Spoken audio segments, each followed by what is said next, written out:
ایک تو آپ کو مغالطہ یہ ہے کہ قرآن مجید میں تصویر کشی کو حرام قرار دیا گیا ہے، قرآن میں کہیں یہ حکم موجود نہیں ہے، بلکہ قرآن میں تو حضرت سلیمان کے بارے میں آتا ہے کہ ان کے لیے جو جنات جو تھے ان کی غلامی میں وہ تماثیل بھی بناتے تھے، مجسمے بھی بناتے تھے، تو مجسمہ سازی بھی حرام نہیں تھی اس وقت۔ اصل میں یہ حدیث نبوی ہے صلی اللہ علیہ وسلم کہ تصویر بنانا اور مجسمہ بنانا جاندار چیز کا وہ حرام ہے۔ اس وقت تک کیمرہ ایجاد نہیں ہوا تھا، بلکہ ہاتھ سے تصویر بنتی تھی۔ جاندار کی تصویر بن رہی ہے تو ہاتھ سے، مجسمہ بن رہا ہے تو ہاتھ سے، تو اس کے تو حرمت پر پوری امت متفق ہے۔ لیکن جب کیمرہ ایجاد ہو گیا تو ایک نئی چیز آ گئی نا، اس میں اختلاف ہو گیا۔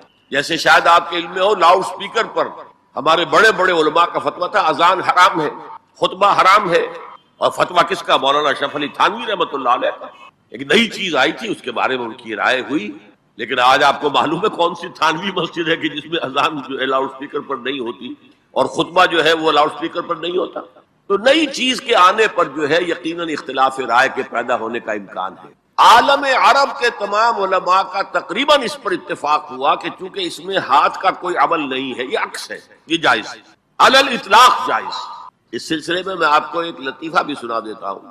پاکستان میں ایک علماء کی کانفرنس بھی ضیاء الحق صاحب نے کروائی تھی، پوری دنیا سے علماء آئے تھے، کراچی میں کانفرنس تھی۔ عبد الفتاح ابو غدہ رحمۃ اللہ علیہ بہت بڑے حنفی عالم تھے، عالم عرب کے حنفی عالم بہت بڑے، عبد الفتاح ابو غدہ۔ اور یہ اصل میں جو عثمانی حکومت تھی ترکوں کی خلافت والی، اس کے میں جو شیخ الاسلام تھے ان کے شاگرد رشید تھے، تو وہ ان سے ملنے کے لیے مولانا محمد یوسف بن نوری رحمۃ اللہ علیہ وہ گئے، تو ساتھ ہی دعوت دے آئے۔ وہ تو ہوٹل میں جا کر ملے، ساتھ ہی کہا کہ ہمارا وہ دارالعلوم ہے، وہ بھی آپ ذرا وزٹ کر لیجیے، دیکھ لیجیے۔ وقت مقرر ہو گیا، اب مولانا نے بھی اپنے کچھ لوگوں کو بلا لیا، جن میں ان کے داماد مولانا محمد تحسین، ان کے بڑے داماد، سب سے بڑی بیٹی ان کے گھر میں تھی، وہ بھی تھے۔ انہوں نے یہ واقعہ مجھے سنایا ہے، یعنی یہ نہ سمجھیے کہ یہ کہیں ادھر ادھر سے سنا ہوا بات ہے، ایک ایسا شخص بیان کرتا ہے جو اس میں موجود تھا، اور جو مولانا بن نوری کا اتنا قریبی رشتہ دار تھا، ان کا داماد، کہ یہ اب انتظار کر رہے تھے کب آئیں، تو اطلاع ہوئی کہ آ رہے ہیں، آ گئے تو نکلے باہر ویلکم کرنے کی، دیکھا کہ وہ ایک کیمرہ لٹکائے ہوئے چلے آ رہے ہیں۔ اب یہ انہوں نے محسوس کیا یہ اتنا بڑا عالم دین اور یہ کیمرہ، جیسے عام جو ہے لوگ لڑکے بالے لیے پھرتے ہیں کیمرہ، تو وہ اس طریقے سے وہ کیمرہ لیے پھرے، لیکن کیا کہیں، مہمان ہیں، کچھ کہہ نہیں سکتے۔ آ گئے، بیٹھ کر انہوں نے اپنا کیمرہ کھولا اور کہا ذرا ٹھیک ہو جائیے، سورہ اجتماعیہ، میں چاہتا ہوں ایک اجتماعی تصویر ہو جائے گروپ کی، سورہ اجتماعیہ۔ اس پر چیخ پڑے مولانا بن نوری، حرام حرام حرام، ہم نہیں کریں گے۔ انہوں نے کیمرہ تو بند کیا، لائیے دلیل، حرام ہونے کی دلیل کیا ہے؟ جو دلیل انہوں نے دی وہ کاٹ دی، جو دلیل دی وہ کاٹ دی، جو دلیل دی وہ کاٹ دی۔ آخر میں مولانا بن نوری کو کہنا پڑا کہ ٹھیک ہے یہ حرام نہیں ہے، لیکن یہ خلاف تقویٰ ہے۔ آپ نے کہا ٹھیک، آپ اس پر قائم رہیں، خلاف تقویٰ ہے، مجھے اس پر کوئی وہ نہیں ہے، لیکن یہ کہ آپ حرام کہیں گے تو مجھے دلیل دینی پڑے گی۔ قرآن و سنت کی روح سے تصویر کشی حرام ہے، تو یہ آپ کے سامنے جو اتنے بڑے بڑے ویڈیو کیمرے گھوم رہے ہیں، یا ٹی وی پر آپ کی جو تصویر آ رہی ہے، آیا یہ صحیح ہے یا اچھا ہے؟ یہ سوال کر لیا۔ دیکھیے کتاب و سنت کی روح سے جو چیز حرام ہے وہ ہاتھ سے تصویر بنانا ہے، کیمرہ تھا ہی نہیں۔ حضور کے زمانے میں ہاتھ سے تصویر بنتی تھی، ہاتھ سے بنائی جانے والی تصویر حرام مطلق ہے۔ اس سے پہلے وہ بھی حرام نہیں تھی، یہ بھی جان لیجئے۔ جیسے سجدہ تعظیمی جائز تھا، ایسے ہی حضرت سلیمان کے بارے میں آتا ہے، تماثیل، یہ بڑی بڑے تماثیل بناتے تھے لوگ، جنات جو تھے ان کے لیے، لیکن شریعت محمدی میں ہاتھ سے تصویر بنانا، جاندار کی نقشہ ہے آپ کھینچ رہے ہیں، کوئی فطری لینڈسکیپ ہے، کوئی حرج نہیں، جاندار کی تصویر بنانا حرام مطلق ہے۔ لیکن جب کیمرے کی ایجاد ہوئی تو اب یہ مسئلہ اجتہادی ہو گیا کہ آیا وہی حکم اس پر بھی ہوگا کہ نہیں ہوگا۔ عالم عرب کے علماء جو ہیں چوٹی کے، وہ اس کے قائل ہیں کہ اس پر اس حکم کا اطلاق نہیں ہوتا، ہاتھ سے بنانے والی تصویر پر ہوگا۔ البتہ انہوں نے کہا پسندیدہ یہ بھی نہیں ہے، ہاں تعلیم کے لیے اس کو استعمال کرنا جائز ہے۔ ہمارے ہاں کے علماء کی اکثریت اس کی قائل ہے کہ اس کے اوپر بھی وہی حکم ہوگا کہ یہ حرام ہے۔ وہ بھی کہتے ہیں کہ کسی معاشرتی ضرورت کے لیے جائز ہے، پاسپورٹ کے لیے جائز ہے، مجرموں کی شناخت کے لیے جائز ہے، میڈیکل ایجوکیشن کے لیے جائز ہے، وہ اس کو جائز کہتے ہیں۔ اس حوالے سے بہت سے علماء ہیں جن کے فوٹو بھی اخبارات میں چھپتے ہیں، جن کی جو بھی ہوتی ہیں مجالس شورا، اس کے بھی اجتماعات جو ہیں ان کے فوٹو آتے ہیں، تو عمل بہت سے حضرات کا مختلف ہے، لیکن ہم عمل کی بات نہیں کر رہے. ان کی رائے یہ ہے کہ حرام ہے، البتہ کسی معاشرتی ضرورت کے لیے جائز ہے. ہم نے اسی کو اختیار کیا ہے جو معاشرتی ضرورت ہے، اس سے کہیں زیادہ بڑھ کر دین کی ضرورت ہے، دین کے پیغام کو پہنچانے کے لیے. اب ایک ہے آپ آڈیو سن رہے ہیں، وہ زیادہ دیر سن نہیں سکتے. ایک ویڈیو ہے، یا تو آدمی آپ کے سامنے موجود ہے، 2 گھنٹے کی تقریر آپ سن سکتے ہیں، ہلتے بھی نہیں. وہی آپ کو آڈیو سننا پڑے تو آپ پہلو بدلیں گے. اسی طریقے سے اگر ویڈیو ہے تو آپ بات سن سکتے ہیں، ورنہ نہیں. تو ہم نے اس کے لیے اس کو جائز سمجھتے ہوئے اختیار کیا. اور یہاں بھی بتا دوں، جو سلطنت عثمانیہ، خلافت عثمانی کے آخری شیخ الاسلام تھے علامہ کوثری رحمت اللہ علیہ، ان کے شاگرد رشید عبد الفتاح ابو غدہ، یہ اس وقت فقہ حنفی کے عالم عرب میں سب سے بڑے ماہر ہیں. ان کے نزدیک بھی جائز ہے. ان سے میری ملاقات ہوئی ہے، ان کی رائے میں آڈیو پر لے کر آیا ہوں. بلکہ اب یہ وقت زیادہ صرف ہو رہا ہے، وہ تو یہاں پر جب آئے تھے ضیاء الحق کے زمانے میں ایک علماء کی انٹرنیشنل کانفرنس ہوئی تھی. ایک تو علماء جو ہوتے تھے کنونشن اسلام آباد میں تو مقامی علماء کے ہوتے تھے، ایک انٹرنیشنل، اس میں وہ بھی آئے تھے. تو مولانا سید محمد یوسف بن نوری رحمت اللہ علیہ ان کے مقام و مرتبے سے واقف تھے. فقہ حنفی کے عالم عرب کے چوٹی کے جو ہے وہ استاد ہیں. ملنے گئے ہوٹل میں، تو ظاہر بات ہے کہ جب وہ گئے تھے تو انہوں نے کہا میں بھی آؤں گا. آپ کیا یہ دعوت دے کر گئے کہ آئیے ہمارا دارالعلوم دیکھیے. وہ آئے. انہوں نے اپنے داماد کو مولانا محمد تحسین صاحب کو بھی بلا لیا، وہ ابھی زندہ ہیں، ان سے اس واقعے کی توثیق کرائی جا سکتی ہے. انہوں نے یہ واقعہ مجھے بتایا کہ جب وہ میں بھی تھا وہاں بیٹھے انتظار کر رہے تھے، جب بتایا گیا کہ آ گئے ہیں علامہ کوثری صاحب، وہ علامہ عبد الفتاح ابو غدہ، تو ہم سب اٹھ کر باہر نکلے. دیکھا ان کی گردن میں کیمرہ لٹک رہا. اب ہم بڑے پریشان، یہ کیا ہے؟ ہم تو سمجھتے ہیں حرام، اور یہاں پہ یہ کیمرہ لے کر عالم دین جو ہے اتنا بڑا مفتی آیا ہے. خیر خاموش رہے.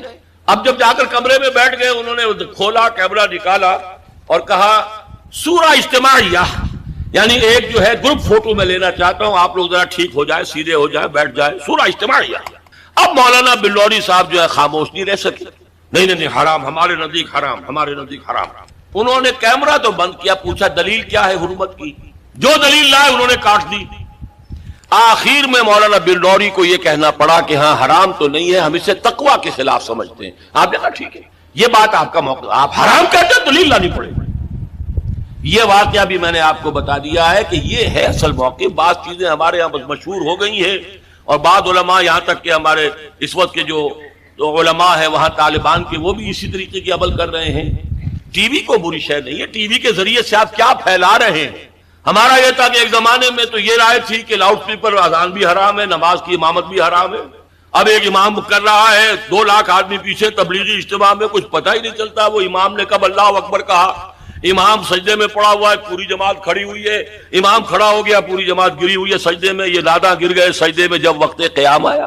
یہ اللہ کے بندو، آخر وہاں بجلی بھی جلاتے ہو کہ نہیں جلاتے؟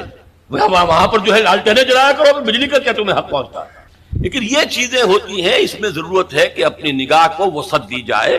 لاؤڈ سپیکر میں کوئی خرابی نہیں ہے، اس کے ذریعے سے اذان دیجئے تو یہ اچھا ہے. اس کے ذریعے گانے نشر کریں گے برا ہے. ٹیلی ویژن کے ذریعے سے دین کی تعلیم کی جائے وہ اچھی ہے. اگر کچھ اور فحاشی کریں گے جیسے پاکستان ٹیلی ویژن کہہ رہا تھا، اور کنڈی جو ہے حضور کے مکان کی وہ ابھی ہل رہی تھی. معلوم ہوا وقت نہیں گزرا. میں کچھ بیان کروں گا، میرے بیان کرنے میں کچھ کمی اور بیشی ہونے کا اندیشہ. اگر ہم اتنے خوش قسمت ہیں کہ وہ واقعہ ہمارے پاس ایک مفصل حدیث کی شکل میں موجود، اور حدیث بھی دوسرے یا تیسرے طبقے کی کتابوں کی نہیں، متفق علیہ، جس میں روایتاً جیسا کہ میں نے عرض کیا جس کا پایا تقریباً قرآن کے برابر. اور اس حدیث کے راوی ہیں حضرت مالک ابن صعصع رضی اللہ تعالی عنہ. ان کے بارے میں ایک بات ہے بڑی اہم، وہ نوٹ کر لیجئے. یہ انصاری صحابی ہیں، ان میں سے نہیں ہے کہ جنہیں حدیثیں بیان کرنے کا کوئی زیادہ شوق رہا ہو. یہ غالباً واحد حدیث ہے جو انہوں نے بیان کی، اور انہیں اس سے نہایت شغف تھا، نہایت محبت کے ساتھ انہوں نے اس کو محفوظ کیا تھا، اس کے ایک ایک لفظ کی حفاظت کی. چنانچہ بعض دوسرے وہ صحابہ بھی جنہوں نے خود حضور سے یہ بات سنی ہوئی تھی. اب ایک تو وہ خود براہ راست روایت کر رہے ہیں حضور سے کہ ہم نے سنا، حضرت انس بن مالک رضی اللہ تعالیٰ عنہ خود، لیکن وہ صحابہ بھی ان کی خدمت میں خاص طور پر حاضر ہو کر ان سے اس روایت کو سنتے تھے، اس لیے کہ اس روایت میں ان کا درجہ بہت بلند ہے، ان کو اس سے بہت شغف تھا. تو صحابہ جو براہ راست حضور سے سن چکے وہ بھی ان کے پاس جا کر خاص طور پر اس حدیث کو سنا تھا. چنانچہ یہ روایت جو متفق علیہ ہے، یہ امام بخاری جو اس کو لائے ہیں، عن قتادہ عن انس بن مالک عن مالک بن صعصع رضی اللہ تعالی عنہ، حضرت انس بن مالک سے روایت موجود ہے مسلم شریف میں براہ راست ان سے، لیکن یہ اس روایت کو بیان کر رہے ہیں حضرت مالک ابن صعصع رضی اللہ تعالی عنہ کے حوالے سے۔ روایت کیا ہے؟ ان النبی صلی اللہ علیہ وسلم حدثهم عن لیلۃ اسری بہ۔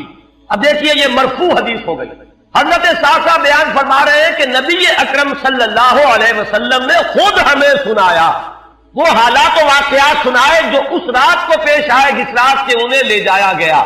قال بینما انا فی الحطیم وربما قال فی الحجر، حضور فرماتے ہیں کہ میں اسی اثنا میں کہ میں حتیم میں تھا، اور ایک دوسری روایت میں الفاظ حجر آئے ہیں، وہ بھی کہتے ہیں اسی حصے کو، مضطجعا میں لیٹا ہوا تھا، اذ اتانی آتن کہ اچانک میرے پاس ایک آنے والا آیا۔ یہ آنے والے کون ہیں؟ حضرت جبرائیل، یہ بعد میں واضح ہو جائے گا۔ فشق ما بین ہذہ الی ہذہ، حضور نے اشارہ فرمایا اس نے یہاں سے یہاں تک میرا سینہ چاک کیا، یعنی من طفرۃ نہرہ الی شعرتہ، یہ جو گڑھا ہے حلق کا گڑھا یہاں سے لے کر تیرے ناف تک سینہ چاک کیا۔ فاستخرج قلبی، اور میرا دل نکالا۔ ثم اعطیت بطست من ذهب مملوء ایمانا فغسل قلبی، پھر ایک کشت لایا گیا سنہری جو ایمان سے مملوء تھا، بھرا ہوا تھا، تو پھر اس کے ذریعے سے میرے اس قلب کو، سینے کو دھویا گیا۔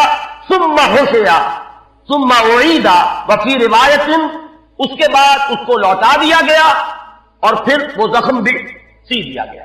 ایک روایت میں آتا ہے ثم غسل البطن بماء زمزم ثم ملئ ایمانا وحکمتا، اسی طریقے سے پورے پیٹ کو بھی صاف کیا گیا مائے زمزم سے، اور اس میں بھی ایمان اور حکمت بھر دیے۔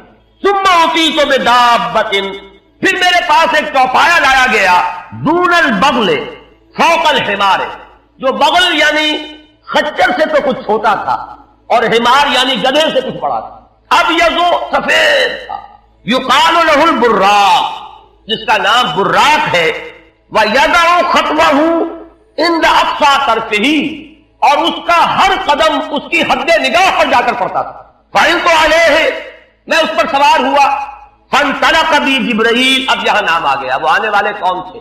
پھر چلے میرے ساتھ حضرت جبرائیل، حتی اتت السماء الدنیا، یہاں تک کہ وہ آسمان دنیا تک پہنچ گئے، جو پہلا آسمان۔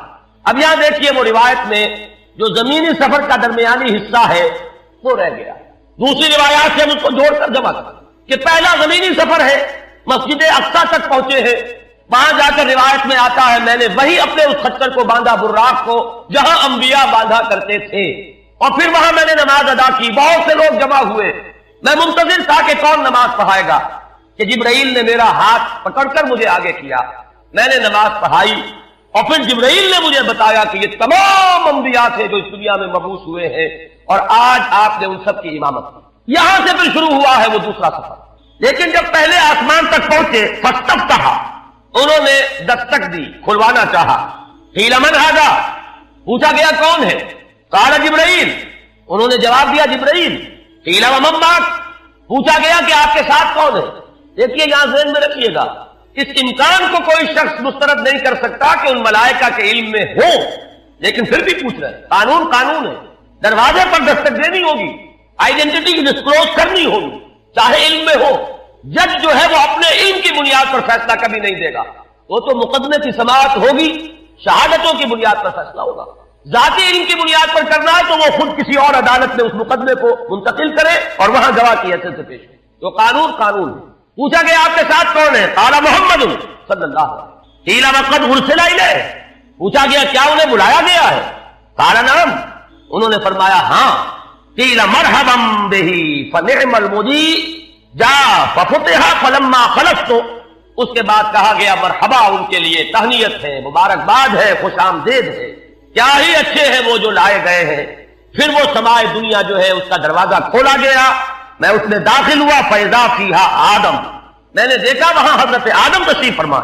فقال ھذا ابوک، جبرائیل نے کہا یہ آپ کے جد امجد ہیں، فسلم علیہ، ان کو سلام کیجئے. فسلمت علیہ، میں نے انہیں سلام کہا. فرد السلام، انہوں نے سلام کا جواب دیا. ثم قال مرحبا بالابن الصالح والنبی الصالح، خوش آمدید ہے، مرحبا ہے صالح بیٹے اور صالح نبی پر. ثم صعد بی، پھر مجھے اور اٹھایا گیا. حتی اتى السماء الثانیہ، یہاں تک کہ جبرائیل پہنچ گئے دوسرے آسمان تک. فاستفتح، پھر وہی سوال و جواب ہے، میں ترجمہ نہیں کروں گا. قیل من ھذا قال جبرائیل، قیل ومن معک قال محمد، قیل وقد ارسل الیہ قال نعم، قیل مرحبا بہ فنعم المجیء جاء ففتح فلما خلقت. جب یہ سارا اس کارروائی کے بعد داخل ہوئے ہیں دوسرے آسمان پر، فاذا یحییٰ وعیسیٰ وہما ابنا خالۃ، وہاں میں نے دیکھا کہ یحییٰ اور عیسیٰ ہیں اور یہ خالہ زاد بھائی ہیں. قال ھذا یحییٰ وھذا عیسیٰ فسلم علیہما فسلمت فردا. ثم قال مرحبا بالاخ الصالح والنبی الصالح، انہوں نے بھی کہا خوش آمدید اور مرحبا ایک صالح بھائی اور صالح نبی کو. یہاں نوٹ کیجیے گا، حضرت عیسیٰ اور حضرت یحییٰ یہ بنی اسرائیل میں سے، لہذا حضور کو اپنا بیٹا نہیں کہہ سکتے، بھائی کہہ رہے. آدم جد امجد ہیں، انہوں نے بیٹا کہا. مرحبا بابن الصالح والنبی الصالح، وہ نبی تو ہے، سب کہیں گے نبی، لیکن کوئی بھائی کہے گا، کوئی بیٹا کہے گا. ابراہیم بیٹا کہیں گے، موسیٰ وہ بھائی کہیں گے جن کی نسل سے آپ نہیں ہیں. وہ جو براہ راست نسل چلی آ رہی ہے اس میں جو ذکر کرے گا وہ بیٹے کے نسل.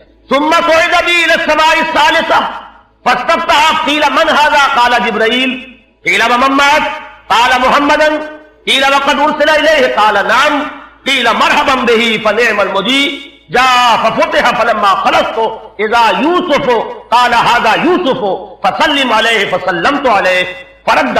ثم قال مرحبا بالاخ الصالح والنبی الصالح. اب مجھے ترجمے کی ضرورت نہیں ہے، ایک مرتبہ بات آپ نے سمجھ لی. اب تیزی کے ساتھ میں اس حدیث کو پڑھ دینا چاہتا ہوں. ثم صعد بی، پھر مجھے اور بلندی پر لے جایا گیا. حتی اتى السماء الرابعة فاستفتح قیل من ھذا قال جبرائیل، قیل ومن معک قال محمد، قیل وقد ارسل الیہ قال نعم، قیل مرحبا بہ فنعم المجیء جاء ففتح فلما خلصت فاذا ادریس فقال ھذا ادریس فسلم علیہ فسلمت علیہ فرد. ثم قال مرحبا بالاخ الصالح والنبی الصالح. یہاں ملاقات ہوئی حضرت ادریس علیہ السلام. ثم صعد بی حتی اتى السماء الخامسة فاستفتح قیل من ھذا قال جبرائیل، قیل ومن معک قال محمد، قیل وقد ارسل الیہ قال نعم، قیل مرحبا بہ فنعم المجیء جاء ففتح فلما خلصت فاذا ہارون قال ھذا ہارون فسلم علیہ فسلمت علیہ فرد. ثم قال مرحبا بالاخ الصالح والنبی الصالح. ثم صعد بی حتی اتى السماء السادسة فاستفتح قیل من ھذا قال جبرائیل، قیل ومن معک قال محمد، قیل وقد ارسل الیہ قال نعم، قیل مرحبا بہ فنعم المجیء جاء ففتح فلما خلصت فاذا موسیٰ قال ھذا موسیٰ فسلم علیہ فسلمت علیہ فرد. ثم قال مرحبا بالاخ الصالح والنبی الصالح. چھٹے آسمان پر یہ حضرت موسیٰ سے ملاقات ہوئی. فلما جاوزت بکا، جب میں آگے بڑھا تو حضرت موسیٰ روئے. قیل ما یبکیک، ان سے پوچھا گیا کہ آپ کو کیا چیز رلا رہی ہے.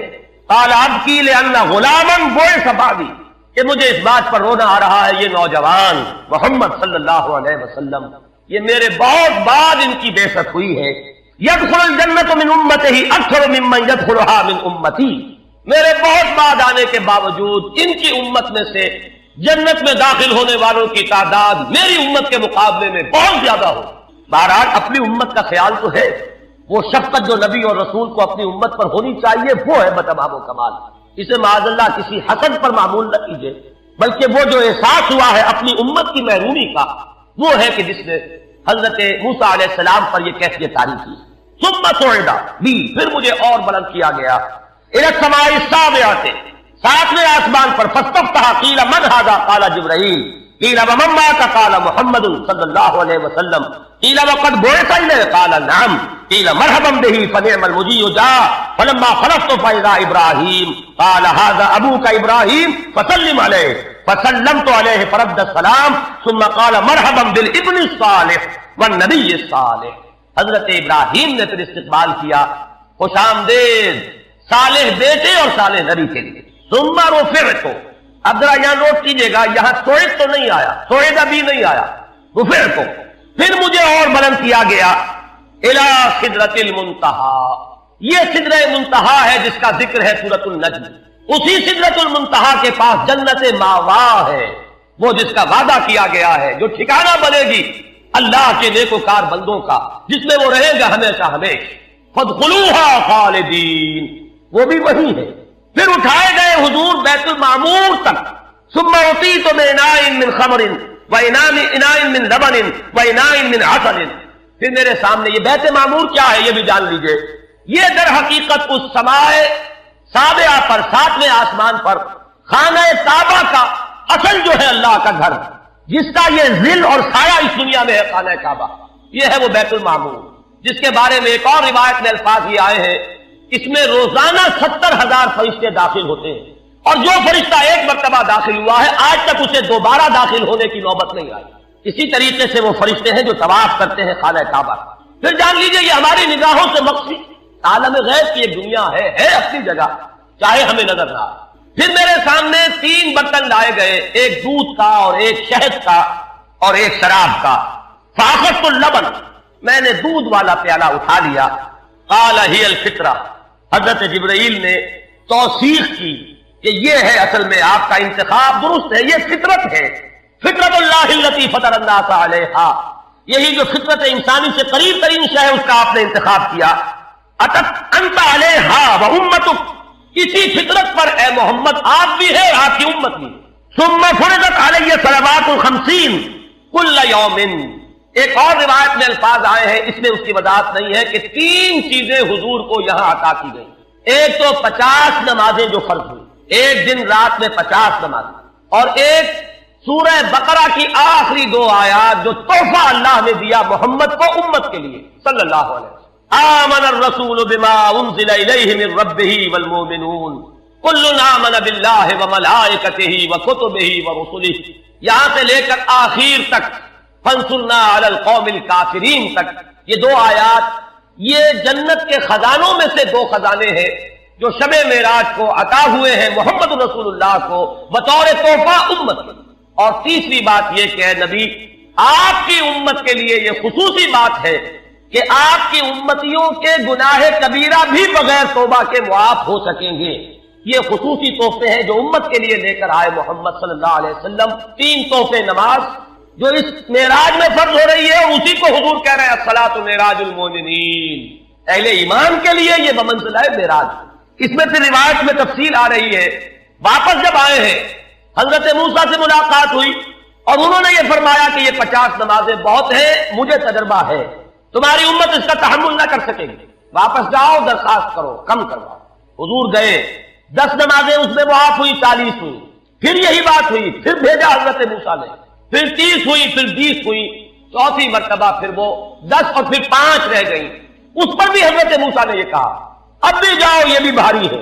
حضور نے فرمایا مجھے شرم آتی ہے، میں اتنی مرتبہ جا چکا ہوں، مزید اب جانے سے حیا محسوس کر رہا ہوں۔ تو ندا آئی کہ یہ 5 ہی 50 کے برابر ہے، ہمارے ہاں قول بدلا نہیں جاتا، یہ 5 جو ہے در حقیقت یہ قائم مقام ہے ان 50 کے کہ جو اول ہم نے فرض کی تھی، یہ 50 ہی شمار ہوگی اگر ان کا انسان ان پر مداومت اختیار کر لے۔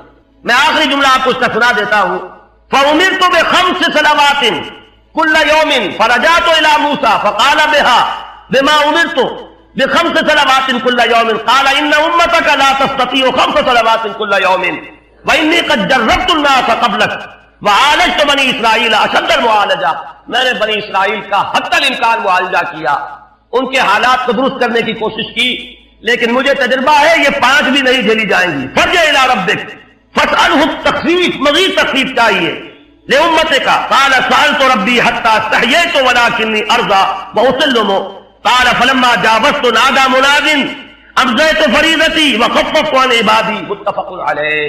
مجھے ندا آئی کہ میں نے اپنے بندوں پر تخفیف کی، اس میں وہ ذکر نہیں ہے، دوسری روایت میں ہے کہ ساتھ ہی وضاحت ہو گئی کہ یہ 5 نمازیں بھی 50 کے برابر ہے، میری بات نہیں بدلی گئی ہے، وہ در حقیقت میں نے اسی 50 کا رتبہ جو ہے ان 5 کو عطا فرمایا۔ یہ روایت ہے جو متفق علیہ، روایات کثیر، جنت اور دوزخ کے جو مشاہدات کرائے گئے وہ بہت تفصیل سے دوسری روایات میں، لیکن کسی اور روایت کا استناد کے اعتبار سے، اسناد کے اعتبار سے وہ درجہ نہیں ہے جو اس روایت کا۔ باقی میں نے مسلم شریف کی روایات میں سے اور تفاصیل آپ کو سنائی ہے۔ یہ ہے واقعہ، پھر حضور واپس آئے ہیں، وہی بیت المسجد اقصی میں آئے ہیں، پھر واپس تشریف لائے ہیں، اور اس کا میں بیان کر چکا ہوں دوسری روایات میں کہ وقت بالکل نہیں گزرا، کہیں روک دیا گیا ہے، پوری کائنات کو کہیں تھام دیا گیا۔ یہ بات تو وہ ہے جو آج سے پہلے بھی سمجھ میں آ سکتی تھی کہ شاید کسی ایک جگہ پر پوری کائنات کو روک دیا گیا، وقت بالکل نہیں گزرا کسی کے لیے۔ لیکن جیسا کہ میں نے عرض کیا، اس وقت تو یہ بھی سمجھ میں آتا ہے کہ سب کے لیے وقت گزر رہا ہو اور صرف محمد رسول اللہ کے لیے نہ گزرے صلی اللہ علیہ وسلم۔ آج یہ بات بھی سمجھ میں آ سکتی ہے، لیکن یہ ہے کہ قرین قیاس وہی پہلی بات کہ اس میں پورے اس وقت کے لیے وقت کی رفتار کو روک دیا گیا ہو۔ وہ مثلا یاد آ گیا کہ آگے بڑھو یا وقت کی رفتار روک دو، تو یہ وقت کی رفتار ہے جو محمد رسول اللہ صلی اللہ علیہ وسلم کے لیے روک دو۔ اس کے بعد جو ہنگامہ ہونا چاہیے تھا وہ ہوا۔ صبح جب حضور نے فرمایا کہ یہ میرے ساتھ واقعہ پیش آیا ہے، تو جو رد عمل ہونا چاہیے تھا وہ ہوا۔ یہاں تک بھی ہوا ہے کہ بہت سے مومنین صادقین متزلزل ہو گئے، مشرکین نے، کفار نے بغلیں بجائی کہ اب ہمیں موقع مل گیا۔ معلوم ہوتا ہے ابھی تک تو شک ہی کی بات تھی کہ ان کو کچھ خلل دماغی کا عارضہ ہے، اب تو ثابت ہو گیا، کسی شک و شبہے کی گنجائش نہیں۔ چنانچہ اب آپ اس کا اندازہ کیجئے، یہ واقعہ مکے میں بیٹھ کر بیان کیا جا رہا ہے، امتحان لیے گئے ہیں۔ اچھا اگر گئے تھے تو بتاؤ مسجد اقصی کے ستون کتنے ہیں، وہاں کی کھڑکیاں کیسی ہیں؟ حضور فرماتے ہیں، ایک حدیث موجود ہے کہ میں گھبرا گیا، اس لیے کہ کس کو یاد رہتا ہے مسجد اقصی میں جا کر حضور ستون تو نہیں گر رہے تھے، لیکن یہ کہ جب پوچھا جا رہا ہے تو مجمع میں تو ہو سکتا ہے کہ تالی پٹ جائے کہ اچانک اللہ تعالیٰ نے میرے سامنے مسجد اقصی کو کر دیا، اب میں دیکھ کر بتا رہا ہوں، اور لوگ دنگ ہو رہے ہیں۔ اب دیکھیے وہ مشاہدہ جو میں نے عرض کیا تھا، مشاہدات بے شمار ہے۔ جنت سامنے لے آئی جاتی ہے اور آگ سامنے لے آئی جاتی ہے،